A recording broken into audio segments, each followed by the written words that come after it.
Welcome to the Adversity to Advantage podcast. This is the place to learn how to get through your worst rock bottom and start to embrace adversity. I'm your host, Petra Belzebor. I'm a therapist and a life coach, but my biggest learning is from my own rock bottom. My story includes being raised in a cult, dealing with depression, anxiety, suicidal thoughts, and alcoholism. But along the way, I've learned to turn my entire life around to one of success, joy, and fulfillment. So in this podcast, I'll be talking to people from all walks of life who've done the same. I'll be teasing out the skills and tools necessary, as well as using my own experience to teach you how to turn your adversity into your biggest advantage. Welcome, everyone, to the Adversity to Advantage podcast. I'm very excited today. In my living room, I've got Matt Ellison. He's a music teacher, a speaker, is passionate about so many things. Welcome to the podcast. Hi there. Thanks for coming. So fill in the blanks for us. What are you passionate about in life and the work that you do at the moment? Okay, well, first off, I guess what I should mention is that I'm transgender. Yeah. So female to male. Yeah. Transitioned about 4 years ago. So still relatively new. Yeah. Since I'm 43 years old. Yeah. And in terms of passion, I guess I spent 4 decades of my life hiding this, being scared of it, very scared of it, or what others would think. And then doing it, realising my dream, having it come true and thinking, whoa, this is amazing. But seeing that there's still so much negativity towards transgender people. Obviously it's moving forward and most people are absolutely great, but there's still a lot more work to do. And a lot of it is just lack of education. So I think people just seeing other transgender people and interacting and hearing their stories is just going to help move things forward, basically. So it's so powerful, and you're right, it is often ignorance, isn't it? People just don't know how to talk about something, so maybe they avoid the topic completely, and then the stigma stuff comes out. Yeah. Or just people that don't know someone. A lot of what I see online when people are sort of phobic or negative, it's just really, really clear that it's coming from a place of like non-education, that they just don't understand it, they don't get it. And so is that part of your purpose or passion to just help educate definitely. people? Yeah. And so I'm so curious about, what did you say, 4 decades of kind of living with this secret, or maybe some people knowing about it, or that journey just to getting to this place of living your dream. Yeah. So I'm feeling that there's a happy ending already, because you're in a beautiful place, and it's great to have you here. So give us a little bit of context just about your childhood and the context of growing up and your parents and the education system. I mean, probably a bit of a difficult question, but do you think they prepared you for the journey that you eventually went on? Not with this journey, no, because obviously it didn't touch on it. No. So there was nothing there. And in fact, in terms of growing up and education and childhood, it hindered it massively. Not necessarily, not anybody's fault in terms of education and stuff, but just society back then, how it was. I soon learned as a little kid that the things I said, so I mentioned it when I was 5, I know I was 5. I could talk about that a bit later if you want, but and the reactions that I got just made me realise, whoa, okay, that's not right, that's not normal, that's freaky, or whatever you want to call it. So I shut up about it. I literally just, my barriers went up, boom, and I wasn't looking at it. But that's from a really young age. First of all, that you were aware of your experience, and it sounds like that was your whole experience of knowing yourself and who you were. And so interesting that it starts so early, that the walls begin to build up if we don't think that what we say will be accepted. I mean, what do you remember about that time? I'm curious. Well, what happened was, I thought at the age of 6, that age seemed like a boy's age. So I thought on my 6th birthday I'd wake up and be a boy, which is what I'd yearned for years before that even. Yeah. And so that's why I know I was 5. I remember it very clearly, and I remember saying to my family and stuff, on my birthday I'm going to be a boy. And they're just like, no. And like I said, I can't actually remember their reactions, but I just remember, it's like, I know memories are false. So I remember remembering it, if that makes sense. And so my barriers just went up straight away, just because of the reaction I got then. And obviously the old sort of very now derogatory term sex change was a very negative thing back then. It had very negative connotations. So I always just thought, I'm not putting myself through that. People will just there's a lot of fear even for parents trying to protect their kids, or thinking of, that would be a dangerous or a scary journey for them. But, I mean, what was your family or your culture like, just as far as stigma or being liberal or talking or that sort of thing? I'd say they're pretty much in the middle. They weren't one way or the other. Sure. But we didn't talk about it because from then on I shut up about it. Right. So you made a choice. Yeah. So there was something that happened a little bit later on, so I knew that they knew as a teenager because of puberty and stuff and problems that I had. But again, I never spoke to them about it. And so it wasn't spoken about. I kept it to myself, which is obviously one of the hardest things to do, because if you share problems, it releases it, right? Yeah, absolutely exactly. Releases it. And then if you don't share the shame around it, or the making it an even bigger deal, it just kind of grows and grows, doesn't it? Definitely, yeah. Yeah. It was massive. I mean, I went through times, you might, especially as a child, have friends, best friends, and you share some of your top secrets. Sure. But this wasn't, because I'd had that where you tell a friend something and then you break up with them, or you drift apart, or for whatever reason. And I just thought, I'm not trusting anyone with this, because if I don't tell anyone, they can't tell anyone else. So it just felt too risky. Yeah. So what was that experience growing up like? It was hard. Yeah. Really hard. Yeah. Because what I think people don't realise is, you think of the physical body, which is obviously what the main issue is physically, but there's so much more to it than that. It's not just the shape of your body, and there's to do with the social aspect and what clothes you can wear. And so for me, it's like how you express yourself. Yeah, like exactly. All aspects of how you show up in the world. Yeah. Even the way people speak. Men and women tend to speak quite differently in different circumstances anyway. Yeah. And what I find quite interesting was that as a child, I used to want to play with the boys, and I did before school. Then you get to school and you get that, don't want to touch the boys, I want to touch the girls. Yeah. And everything kind of separates. So I kind of got forced into, just from a social aspect, playing with the girls more. And then as I got older, I felt like I didn't really fit in with the guys, obviously because I physically wasn't one. Yeah. I always say that I was one, I was born a boy. Of course. Because I think gender comes from the brain, not the body. Yeah. But and so slowly, it's like conditioning. I learned to hang around with the other women, and with that sort of group of people. In order to belong and fit in, which is so crucial at that age. It's survival, right? Yeah. Primal instinct. Yeah. And then the more you do it, the more you get accepted into that community, and the easier it becomes, until it became much easier. And I'd look at, so I got a table of, you're in a pub or something, a table of guys, and I just think I wouldn't feel comfortable trying to fit in with them now. So, but that's only because of how I was born. Obviously, if I'd been born physically male, then I'd have gone that route and that would have all been fine. You would have had all the conditioning and the norms around experiencing life in that way. And then I also find that all the problems in life used to come back to being transgender. So how so? Well, one of the biggest ones, I think, was because I'd see all my friends having relationships, boyfriends, girlfriends, whatever, and I didn't until much older. Sure. Because I was a little bit odd. Obviously, not odd. People liked me as a friend. Yeah. But as I'm actually a gay male, so I would find that a gay guy wouldn't have liked me because I was physically female, but the straight guys didn't like me because I was too much of a tomboy, which is how I coped living as a tomboy. I was wondering if that's how you expressed it yourself. Yeah, so it just made it really difficult in that terms. But then whenever something happens, you feel lonely and you've got no one to share. So you're seeing all your friends sort of having, initially just light-hearted relationships, exploring and stuff. And then as I got older and older, they'd be getting married and having kids. And I was missing out on all that. But then if ever I had a problem, whatever it was, I was lonely.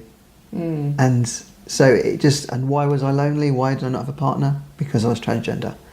So I see what you mean. So it all kind of goes back to... Even if it's the problem itself wasn't related to that, and there's probably 20 examples like that it all stems back to that.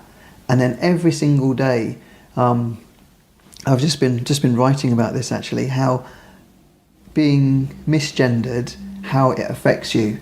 And one of my coping strategies was I'd to say I was thirsty and I wanted to go into a shop and buy a can of Coke. Yeah. I'd Simple. sort of, That's a day-to-day thing, right? Exactly, yeah. And I'd kind of ration with myself and say, right, well, it doesn't matter now whether I'm male or female. How I feel, it doesn't change anything. I'm thirsty, I need a drink. That wouldn't be any different. Yeah. I'm going to walk into the shop. The person behind the till will serve me. That doesn't make any difference. Yeah. And words are only words. So if he says sir or madam or he or she, I quite often would get gendered as a boy. And when I was younger, it changed as I got older. It didn't make any difference to me. I'd get my drink and I'd quench my thirst.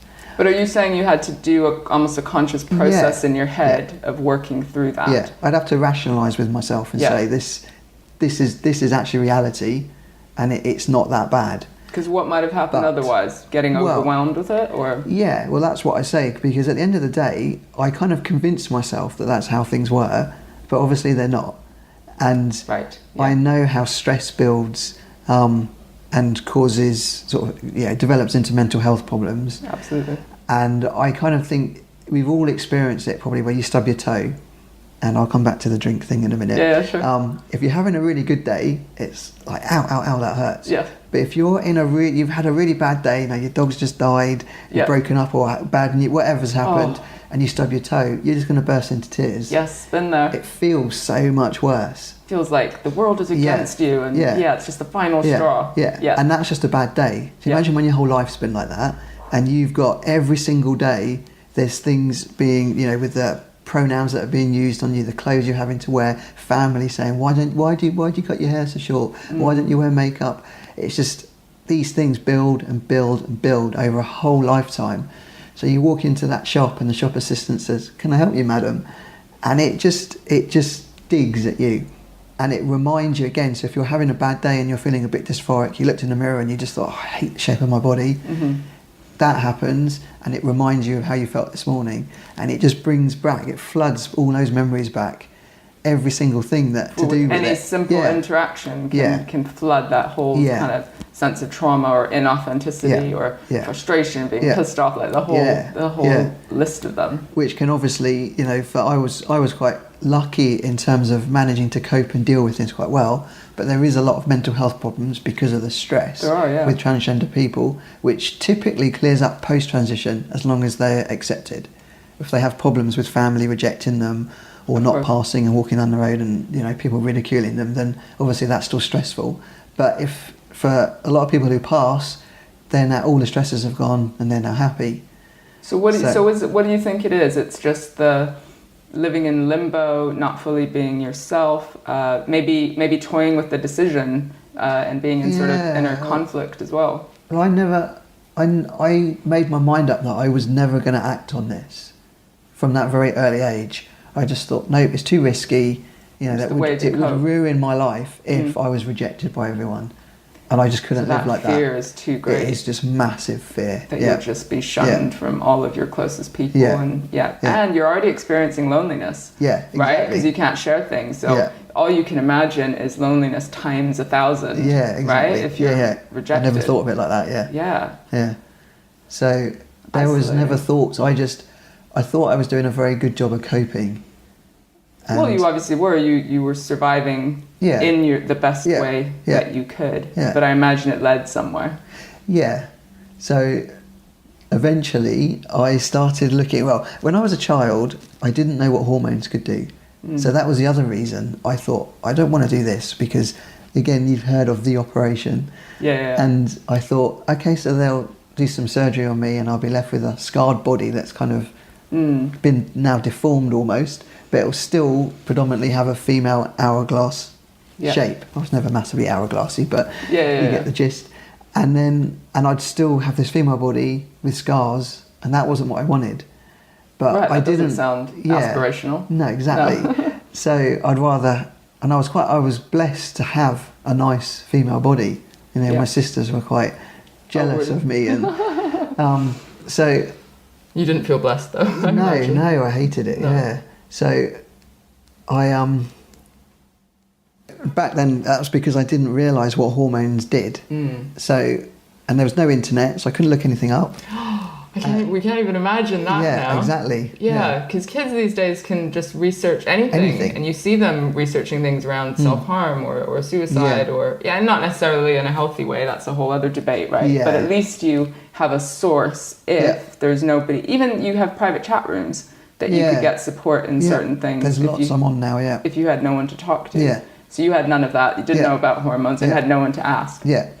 And, even nowadays, people that aren't involved in transgender people have no idea what hormones do and how effective they are and how they change your body. So I then discovered hormones. How old were you? As an adult or as a teenager? This was as an adult. Yeah. I can't remember when, but I started seeing the first few people that were coming online and kind of doing video diaries of their transition. Yeah. And I'm seeing, obviously I was looking at the female to male people. Yeah.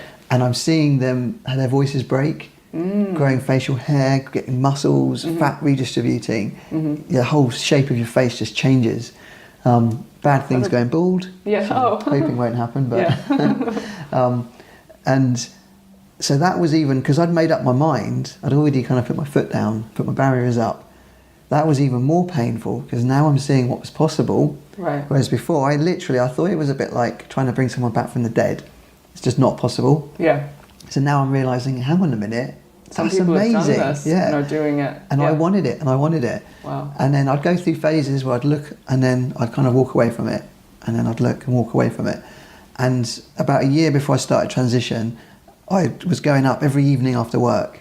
I'm sitting in my office at home, looking at YouTube clips of people transitioning. And it was getting more and more obsessive and taking up more and more of my time and becoming more and more painful and difficult to deal with the fact that I couldn't do it. And then I started realising that in fact the world had changed and that people were a lot more accepting, but I still had my barriers up, so I couldn't. You hadn't evolved I hadn't. your own thinking around it. I was still stuck in the 70s and 80s from when I was a kid. So I explored it more and I spoke to a few people, and what I find really interesting is I'd speak to people, and a lot of them, because most people have especially I think female to male, have quite not an easy ride, but it all goes well and people are accepting and their parents don't reject them. It does happen, but a lot of the people I spoke to were like, no, it's fine, everybody's been great, you'll be fine. But there's this big thing that you can see that's the case for lots of people, but you think for yourself, but that's not my parents, that's not my friends. It won't happen for me. That can't happen. Yeah, and fear is too big. Yeah, and you just think you're different to everybody else. It's okay for them, but that's not you. And but it just got to the end where I thought, hang on a minute, I think I need to go and speak to someone professionally, even if just to learn better coping strategies to live as female. Yeah. And so I don't do anything without researching. So I found a gender specialist, a psychotherapist, counsellor. Yeah. And the fact I picked the phone up to try and book that, which was actually through a gender clinic, which wasn't how you booked. And so they just said, you need to contact him direct. Have you got the number yet? Blah, blah, blah. Put the phone down. And I almost burst into tears at that point, not because of what they said, but just I'd picked the phone up. Yes. It wasn't the first... I'd spent 10 years with my partner who had known. I hadn't told him, but he guessed right from when we first met. Yeah, a male partner. Yeah. And you were female, Yeah, he asked me outright, and I just was like, yeah. And that was a very emotional moment, obviously, because that's the first time I'd said, and I didn't say it, he said it to me. But from then on, I've had somebody to share some of my problems with. Any social occasion that comes up and I don't know what clothes to wear, I've got someone that understands where that's stemming from and can help me find something that I'm at least not quite so uncomfortable in. Sure. So he was the only one that knew. But other than that, this was the first time I'd taken a step to tell someone. That's huge. And it was just, I can't describe how I felt when I put the phone down. It was massive. So I then... How old were you at that point? I was 38. 38, yeah. okay. So I then phoned the counsellor himself, and that one was much easier, having already taken that step. Sure. It was I wouldn't have anticipated the emotional side behind doing that.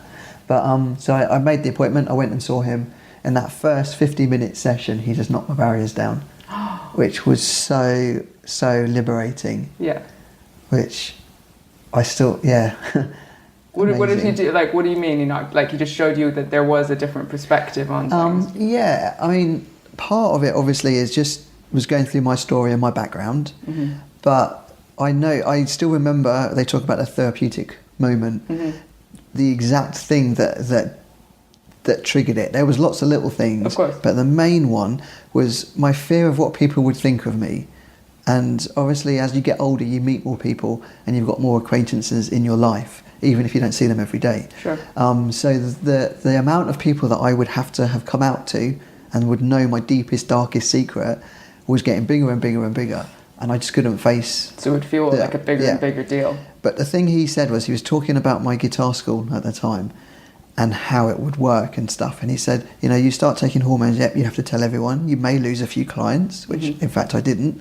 And then you'd get new people coming in. And he explained that at first there might be a little bit of almost Chinese whispers where people go, have you heard this? Did you know this? Sure. He said, but given time, eventually, you'd have lots of new people coming in, you'll be passing, who will have only ever known you. I didn't have a name then, but I'll say Matt because I am Matt. Yeah. Who will have only ever known you as Matt. And so to it would me, be like the new normal. Yeah. Yeah. And I just thought, if I'd done this 20 years ago, I'd be there now and life would be okay because nobody would need to know. And that was the thing that did it for me, because I thought, okay, I might go through traumatic times. For me, I had a year in my head, and obviously nothing's that simple. No. But I thought, okay, nothing that big is that simple. No. So I thought, okay, well, in a year's time, I've just got to put up with whatever rubbish life throws at me, but it's and I can get through it. Yeah. And then when I get to the other side, that's it. I'm on the other side. So it allowed you to think that it wouldn't be like some torturous thing forever. Yeah. But like a transition time mentally as well, where your friends would kind of evolve and maybe the dust would settle and then you would be you. Yeah. Yeah.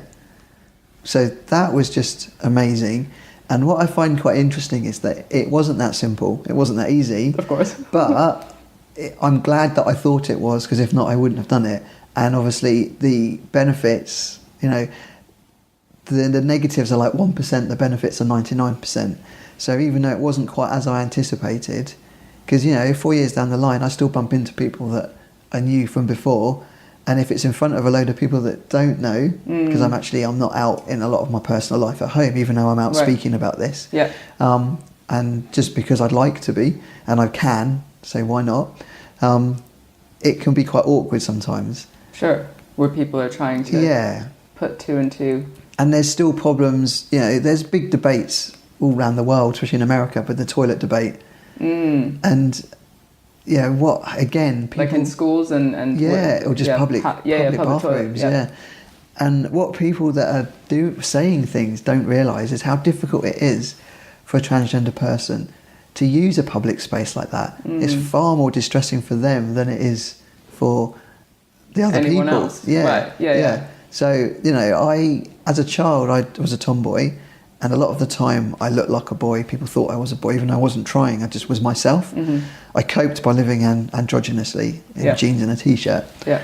And so I'd go into a ladies' toilet and just get stared at. Okay, and even then? Yeah, and a couple of people would kind of look at me or even say something. Or you see people sort of taking a step back and looking up and at the walls as if... Are they in the right place? Which there's no signs on the inside of toilets. No. I don't know why they're trying to look. It's just panic. Yeah. So it's weird and it's horrible, because what you do, something's a human right. You should, especially in a country like England, no one should have to go out and not have access to a toilet. But you don't. I would just hold it. I'd have to be really, really desperate. From a physical point, that's not healthy for you, because that can do all sorts of damage. And it's so interesting to hear the detail of the daily experience. Yeah, it's more than... Yeah, because you know, working in the mental health space, of course, what I imagine is very much the inner conflict and, you know, the rationalizing, as you talked about with the drink, you know, let me just work this out in my head, or giving up and accepting that this will never be for you, sort of that inauthenticity and that conflict. But there's this whole other layer, right, of just day-to-day interaction with people, the pronouns, how they treat you, without even realizing it. But you're left with, I don't know, like chipping away at confidence, at belief, at, you know, knowing your place in the world, having a sense of purpose or a right to be here. You know, like that whole thing is just huge. Yeah, it's massive. So I'm curious about the transitioning bit and what you're doing now, but I'm also curious about the 20 years of adult life, right? Something like that. Trying to keep all of this inside. And as we know, stress does build. And I'm just wondering, you ended up telling a partner after some time and him coming to you about it. But I'm just wondering how dark it got, or how you managed with, did you experience depression? Did you isolate, or were you just so good at showing up as a woman? I think it got easier as I got older, but then in some ways it got harder until eventually I burst and had to do something about it. But as a child it was really difficult, and I would say I'm glad that I didn't have enough guts, because I didn't want to be alive. So I spent most of my childhood, I would cry myself to sleep many nights and pray that I'd wake up and be a boy in the morning. And you know, I'm not stupid, but there's something in you that just wishes that would happen, and then you wake up in the morning and you're not, and how disappointment every single morning. And birthdays, they always say blow your candles out, make a wish. You're not allowed to tell anyone what that wish is because it won't come true. So that was my wish. I could get away with wishing that because I didn't have to tell anyone what it was. I'd always wish I could be a boy one day. Wow. And what was the question? Well, I'm wondering. My brain goes off on. I was wondering how dark it got and what the challenges were. So I honestly thought to myself that I would rather not be alive. And I wish I'd never been born. Which for many years I decided I didn't want kids because I did suffer from depression quite badly, and I know like that can be hereditary and stuff like that. So I just thought I'm not going to do that to my own child and put them through that. I wouldn't have been able to carry a child anyway because the thought of that scared me. Because obviously that's a very female thing to go through, 9 months of carrying a child. But so I would say I was suicidal, but not brave enough to act on it. And then I learnt to cope. And did you get help? I know it all comes back to transgender, like you said. But were there any behaviors at school or as a young adult that other people around you could see that you were depressed or suicidal, or were you ferried off to counselors to try and support that side of things? Because sometimes we go, here's the problem, let's fix that, without maybe understanding what the deep problem is. Not as such. There was a little area which I'll talk about, but I hid things really well. So master hider. People didn't, and it's like speaking to my parents more recently now, obviously they know about this. They knew that there were issues there, but they thought I'd grown out of it. And the fact that I was being such a tomboy, I rode a motorbike, I like martial arts, I do judo, jiu-jitsu. And they thought that was, like my dad said, I thought you were fulfilling those male needs that you had, and that was enough for you. And they feel guilty almost for not trying to help me sooner. But what happened basically was, if you imagine trying to go through the wrong puberty. So for me... Puberty's hard anyway, right? Exactly, I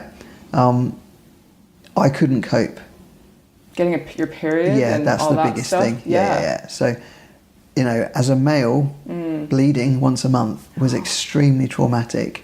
Which obviously, the stresses of that actually make that particular cycle worse. So I was bleeding very heavily, which made it even harder to cope with. I couldn't leave the house sometimes because I'd be on the toilet once every hour. I'd find it hard to get through lessons at school, so I was having time off school. And my mum, I've read my notes since because I asked for a copy of them. It says in there that my mum described me as hysterical and almost like Jekyll and Hyde. That would be fine. And that time of the month, just complete depression, and I just physically could not cope with that. And well, mentally. Yeah. They just trigger everything, I guess. Yeah. So I was passed on to a counsellor at my GP service, which the first time I didn't want to go because I was not talking about this. Yeah. So and that's scary then when you're now with professionals, you think that someone could find you out, right? Yeah. And that my parents were going to push me towards that was scary. And I remember thinking, I was saying, I don't want to go. And luckily they cancelled the appointment because I was literally not going to run away as such, but I had a plan to go to the local woods and spend the night there so they couldn't find me, so they couldn't take me. Desperation. Which, at the age of 14, that's not a very safe thing to be doing. So they cancelled that and then rebooked it, and I went and spoke to someone. And there was a little bit inside me that wanted it to come out because I wanted help. But it was almost like I wanted them to pull it out of me, almost force it. Which obviously counselling isn't like that. It's all about what you want to talk about, and they don't to necessarily be too forceful. But it did come out eventually after much. Did it? Yeah. With a counsellor? Yeah. Okay. Yeah. So there was some little hints of it. And I still remember this. They passed me to a psychiatrist, again at my GP surgery, who I only saw 2, maybe 3 times, I can't remember. And she was lovely and referred me straight away to a gender clinic, which there was only one psychiatrist in the UK that dealt with stuff like this. I remember seeing him on TV, and I felt such utter relief that finally I was going to get help. I didn't know what. You're still a teenager? Because I didn't know about hormones. I didn't want to transition, so I don't know what, but I just thought they'd wave a magic wand and make something go away. Great. So we went a few times up to London, but the psychiatrist that I saw there, the only one that dealt with this, was horrible. And when I started teaching guitar, I'm trying to think how old I was, 10 years or so later, I still found it difficult to sit in a chair opposite someone because of the silences that he had in that session. And he'd say, I think these silences are important. But all I was sitting there was like, twiddling my fingers going, say something. Yeah. I was supposed to be processing what we'd just spoken about, but I wasn't. So I didn't think he was a very good psychiatrist. He clearly couldn't. To be fair, I hear, because I've worked with young people and people who've had experiences of psychiatrists, there can be such a clinical approach that it just feels like there's no empathy and like care and humanity for what somebody might be going through, even though they know all the shit in their head, you know? And so if I ever work with other counselors or even youth workers or trainers or whatever, it's like, we can teach you what you need to know, but I need somebody who's got empathy and connection and just really is on that person's side. That's harder to teach. Right? Yes. I think even if they have it, they teach it out of them because you get so cerebral, you like get disconnected from your... becomes too clinical. And there's this whole you shouldn't get attached, but in a way, you need to be attached in the moment. I feel like there's healthy ways of attaching to the person to support their journey without, you've got to look after yourself as well if you see client after client after client, but not if you're going to put walls up. Anyway, personal rant, psychiatrist, man. So I personally think that did me a lot of harm. And then we wouldn't want to go to help again. And we missed an appointment, and I wasn't going to chase that up. But again, I remember being given a little leaflet that said gender identity on it, and I knew that my parents were given one, but I never spoke to my parents about it. So I knew in the background of my mind that they knew that this issue was there, but again, they, in hindsight now, thought I'd grown out of it. So it was never touched again. So even though they got this leaflet, they didn't feel like that might be just for checking in. Yeah, I guess maybe things were very different back then still. Of course. So it wasn't like now. And so it was a big thing. It was a big deal back then. Of course. And also I imagine that they probably thought, well, we've got professional help. So we'll leave it to them. That person will help. And but then that fell apart, which I was quite glad about because I hated going, literally. And life then carried on as normal. So it was almost like a little bit of a blip. Where there was a bit of help sort of thrust upon you, and then you were like, fuck this, I'm not doing that anymore. Not even help as such. There was a glimmer that there might be some help, but it never materialised. Or that they might just... I imagine the experience is that there's something wrong with you as well. You're going to be fixed by professionals rather than this is the way I was born, this is the journey I'm on. Someone just help me understand what I can do. And there is, you just reminded me of something that I'd quite like to sort of say, because I think this is really important, Sure. which is what gender is. Because a lot of the people that don't understand it say, you've got someone that's transitioning and they'll say, oh, you'll never be a real man or a real woman. And they're confusing the physical side of things. One, they don't understand that hormones will actually... Can help the physical side. Yeah. And so if someone looked at me now, there's no way... Obviously, I can't be seen on a recording, but you can see me. Absolutely. And no one's going to gender me female, ever. No. And I know that. I'm confident with that. Yeah.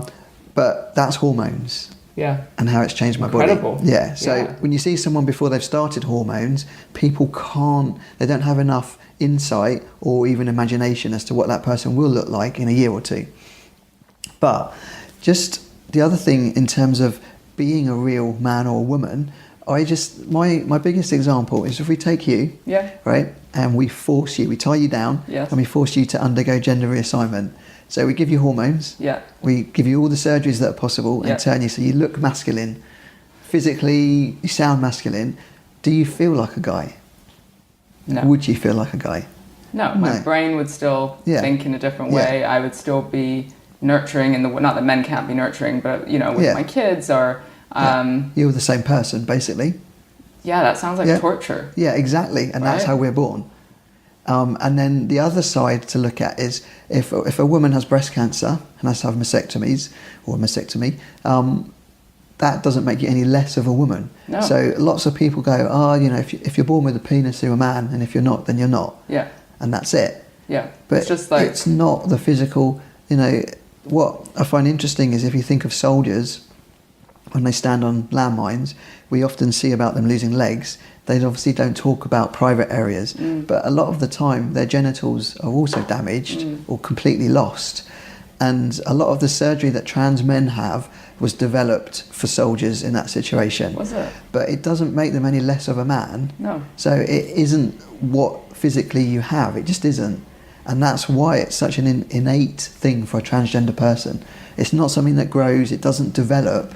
They are mentally born male or female, but their body doesn't match. So it's all, as you said at the beginning, it's your brain, it's how you think, how you process, how you speak, how your identity, who you feel yourself to be. Yeah, and I think, because it took me a while, and it was actually my partner that kept saying that to me before I got that, because I would say I was born female. I used to be a woman. Right. But I never ever was a woman. No. Never. And you were born into a female body. Yeah. But that isn't what makes you male or female. And so I've always been male, and it is. That's so useful for people to learn about and understand. Your work is so important. When people say, "Oh, but they're too young," you're born with it, so you're never too young. And in fact, if you can treat sooner, this is one of my rants, and one of the things that I hope will move forward is to do with hormone blockers, where you can actually stop the wrong puberty. So one of my biggest things is I think no trans man should have to have scars on their chest, and no trans woman should have to live with a man's voice, because the voice is irreversible once it breaks. And that can be stopped with blockers. There are potential things you need to look out for with development and stuff like that.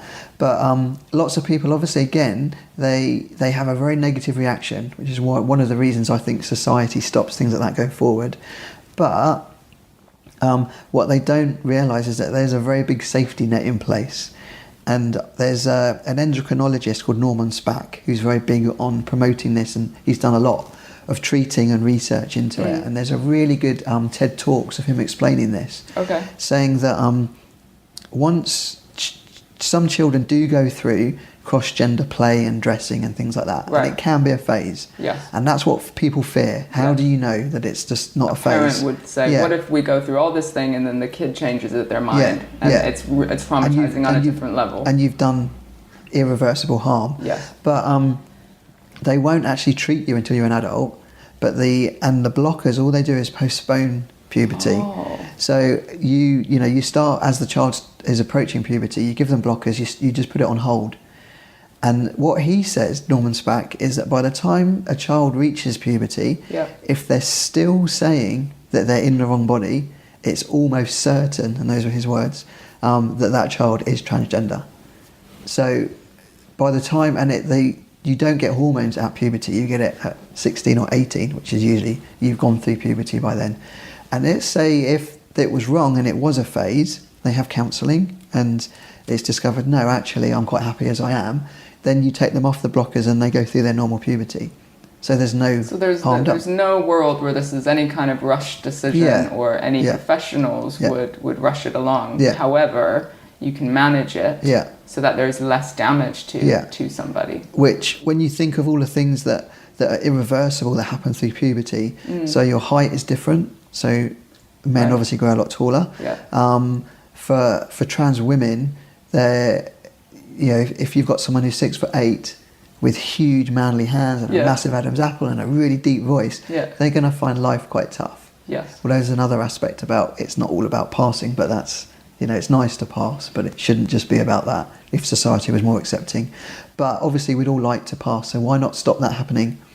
And then for trans men, we'd hopefully grow a little bit taller. Our hips wouldn't get wider, because that's all hormonal through puberty. Our voices would break at the right time rather than later, and we wouldn't grow breasts, so we wouldn't need the surgery for that to have breasts removed. So it would just be amazing, basically. But if you think they're worried about harm, which is highly unlikely to happen, and yet think how much harm they're doing by making all these transgender people go through the wrong puberty in the first place, and then have to have all these medical interventions that aren't perfect. So that's one of my... if people were more educated and knew the ins and outs of this, there are problems with other developmental things, and if you're on it for a long time, because you're not being fed any hormones, there's problems with osteoporosis and things like that. But obviously, there's ways around that. And, so it just needs a bit more... I think it needs a bit more understanding. Completely. Yeah. So move us back to sort of the more recent years where you said, what did you say? If you knew how hard it would be, you didn't say exactly that. If you knew how hard it would be, maybe you wouldn't have started on the path. Yeah. You were kind of happy, you were a little bit naive and just maybe relieved. Yeah. You were so relieved that you held on to the hope that this was going to be the thing. Yeah. And as you said, 99% amazing, but the transition kind of period of adjustment was maybe more than a year, or just tell us a little bit about how you've... Not even that. It was more than a year because it's ongoing. Yeah. But it's almost, I kind of likened it to, I imagined, right, I'm female now and I'm going to be male. And then people will come in, and as I say, from my counsellor, no one would know, and that's it, I'm now male. Yeah. But I've lived for 39 years with a female body, socialised as female, and that does have an effect. I mean, I'm quite lucky that I don't feel like I feel obliged to, grunt and be manly. Sure, spit and don't have to fart and stuff like that. I'll just be myself, and I think some of that's probably age and confidence. Yes. But psychologically, I can't delete those years. And what I find weird is when I look at other trans people, especially trans men, because I see a lot more trans men than trans women because of the community I hang out in. I'd look at someone that I didn't know pre-transition, and I'd just think, that's a guy. I see them as a guy, and they'll make a comment about a toilet being difficult or something, and you think, but why? Right. And then as you go through it, you realise why. That it's not actually that black and white. You can't delete those things. There's always going to be issues, and one of my biggest issues is how out to be to those around me, because there's a little bit of me having had to tell my whole secret to literally hundreds, if not 1,000 or more people. It's quite nice that someone doesn't know, and that history isn't attached to it. You can just be you. Which is why, even though I'm out trying to speak on stages, I don't, I still have a list. I'm holding on to something inside just a little bit close to me at home. Yeah. But then there's problems with that because I'm hiding something. And I feel inauthenticity in another way. Yeah. Which we know isn't great for your mental health. Yeah. I've heard it. Like, you come out and you think, relief. And it's like coming out of one closet and into another. And so you've got all these secrets. And you still have history. And someone will say something. But I cope with it now because it's quite nice. I've got a few people that know and I can talk about it. Yeah. So I don't have to hide things. And I've got a few people that don't, so I can just be Matt. Now, neither of those two relationships in themselves is complete because each of them has an advantage and a disadvantage. But you're still getting what you need. And I get the best of both worlds. Yeah. And then I find it quite funny. I've had some funny comments, people sort of say, I've had someone, in fact, I was at work and I was vacuuming, and one of the parents of my school said, that's what I like to see, a man with a vacuum cleaner. And you just have to bite your tongue and be like, yeah. So there's just other times you and I spent 39 years. Yeah. And people just say a comment that it's quite common, you wouldn't understand, you're a man, period pain or this or that, and it's quite funny. And I think it's even funnier actually if there's someone in the room that knows as well, because you secretly can share that joke with each other. So there's surprising challenges just around habits. Because you would habitually go into the female bathroom, I imagine. I'd always avoid it, so that was, So, but even now, that's another, like I say, I thought it would be perfect. So I pass, so I can go into a gents' toilet, no problem. But there's always still anxiety. What if I walk in there and I see an old guitar student that I taught from years ago that doesn't know I've transitioned? And it's quite funny because gender is, you get a lot of people that, some people can see it and some people can't. But if you get to know a person, they just become that person. Yes. So someone that knew me from before might see me, and other than the fact that now I've got a little bit of facial hair, they'd still see the old me, and they might not read me as a male. Yeah, that's so if they bump into me in a toilet, your brain fills in the blanks, right? Yeah, exactly. Yeah, very much so. Yeah. We'd go crazy if we took in every bit of detail. It's too much, it does.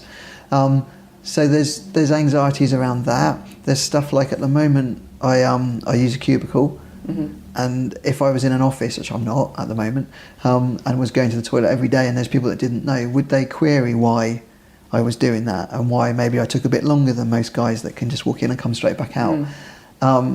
There's a million still and one anxieties about going into a toilet, but it is 99.9% better than it was before. Well, of course, because at least you're moving into living your full self and able to figure some of this stuff out.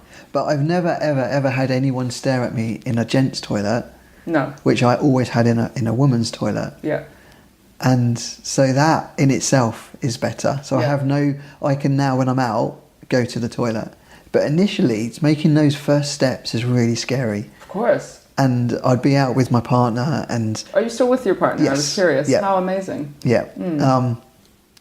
I'd be out and about, and he would go into the toilet first and tell me how many cubicles there were, because there's that fear of not knowing, walking in and being like, where do I need to go, looking about, and is there a door on the cubicle? Because sometimes in gents' toilets the door doesn't lock and it swings open, or there isn't a door altogether and things like that. Yeah. And it now it doesn't bother me, because I walk in, I see, and if that toilet isn't appropriate, which doesn't happen that often, I just walk straight out again. Doesn't matter. Right. No one's going to think. But the fear is, you must be transgender. You walked out of the toilet straight away. So that's sometimes what we imagine people are thinking is worse than what they actually are. The feeling of being stared at or that sort of thing. Definitely. So I'm curious about how you cope, how you manage your mental health now. I know it's a completely different landscape. Do you have any habits or routines that you use to just keep yourself in this optimum place where you're able to talk about this and follow your purpose, I guess? Yeah, nothing like particularly structured, but everything obviously is just light and on the weight has been lifted off my shoulders. Yeah. So there's much less of a need. Yeah.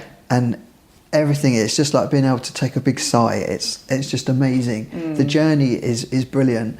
But the thing that I do find is trying to educate people and being online in the community and trying to put stuff out and reading a lot of the stuff, the articles that come up in the news and you respond to it, they're all quite negative, and it makes you quite spiky. And I don't think that's very healthy. So I did go through a phase where there was an article on the bathroom situation, or it was, are men invading women's spaces? It's like, no, because they're women anyway. And it is far more traumatic for that trans woman than it is for the other people in that toilet. But you would get triggered by those sorts of comments and just want to... But it takes over. So my idea when I started trying to educate people was that what I want people to see is the good side. And remind me to come back to this, because people get muddled up as to what was the good and what the bad is. But you end up in a very negative, fighty type, oh, but we need this and this is this, and it all becomes quite a negative thing. And then something will happen and I'm reminded, oh no, actually what I'm trying to tell people is how good this is. And in fact, the only negative things is coping in the wrong body. So if you can come out and get treatment, that goes away. And dealing with other people's prejudices. So if you could reverse that, and it's like, you have a headache, it's not very nice, but you can take an aspirin and now the headache goes away. This is, in the words of a gender specialist, one of the biggest gender specialists in the UK, I was reading an interview with him. Yeah. He says it's an optimistic field, people get better. And he said that's very unusual in psychiatry. And that's the whole... To even say that for anything. Yeah. Well, that's a shame. That we can get treated and we get better. And yet the whole care path is pathologized and you have to go through so many assessments for something that is just needed. It's mad. So, the journey itself is amazing if you get the right treatment and you get the support. And that's what I want people to understand, because don't need reminding, I remembered. Yay. There's a brain in there. It's because the good side. One of the things that people always assume is the difficult things is the medical treatment. And I think the biggest thing that's happening there, the two things, is that people don't... people generally have medical treatment for something that's bad. So they've developed something that's bad, cancer or an illness or something. And so they need treatment, which can be quite a horrible process. So who will want to go through that? Right. Whereas we haven't developed something. We are like this anyway, and the treatment that we receive makes us better. It completely changes our lives for the better. So the treatment is exciting. And I liken it to if you had a massive growth on your face, because people can't imagine... I had my chest surgery, so I had my breast removed, and people think, well, why? That's a normal part of a human body.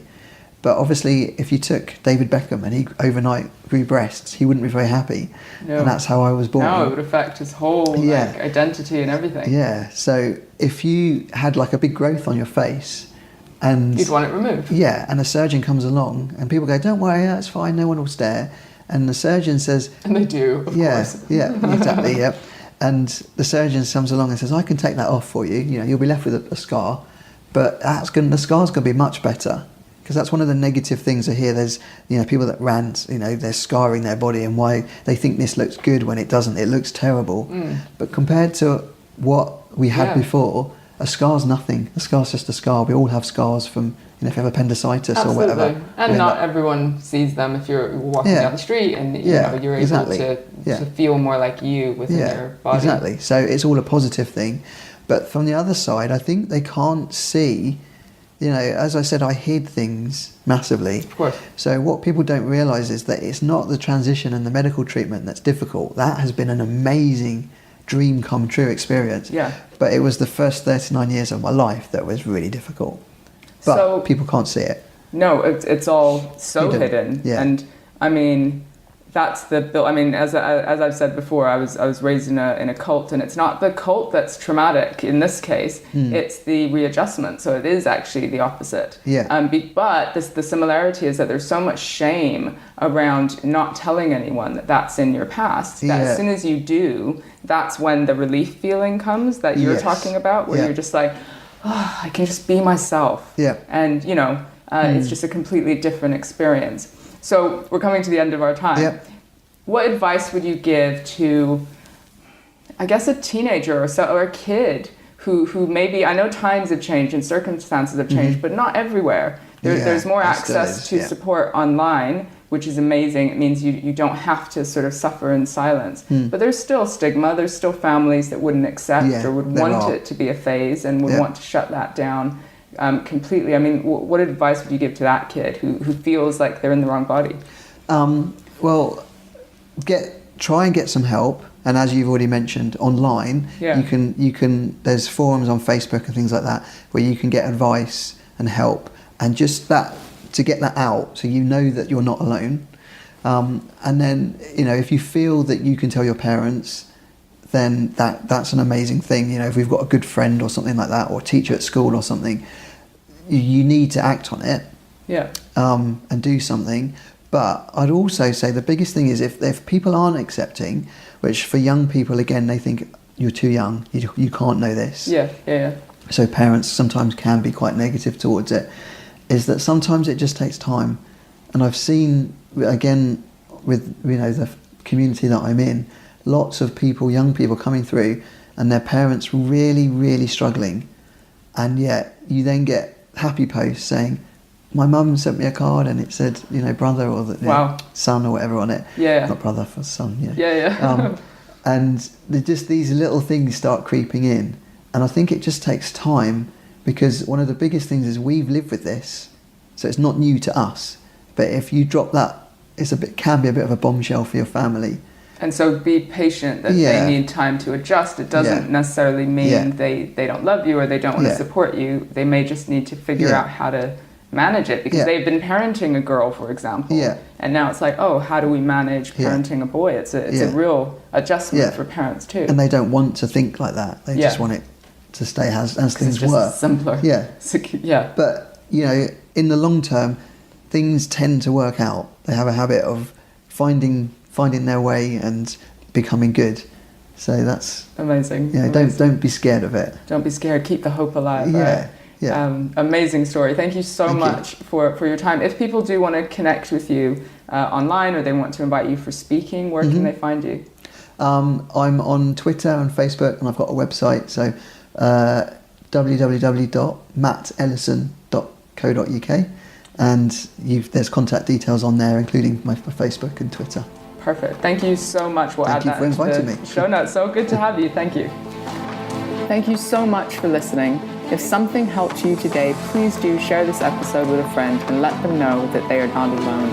I know that for me, isolation kept me stuck much longer than I needed to be. So let's practice courage and talk to someone about what's going on, as that's the first step to making life amazing. Check out my website, petravelsbohr.com, for your free Kickstarter plan, which will teach you to turn your biggest weaknesses into your greatest strengths.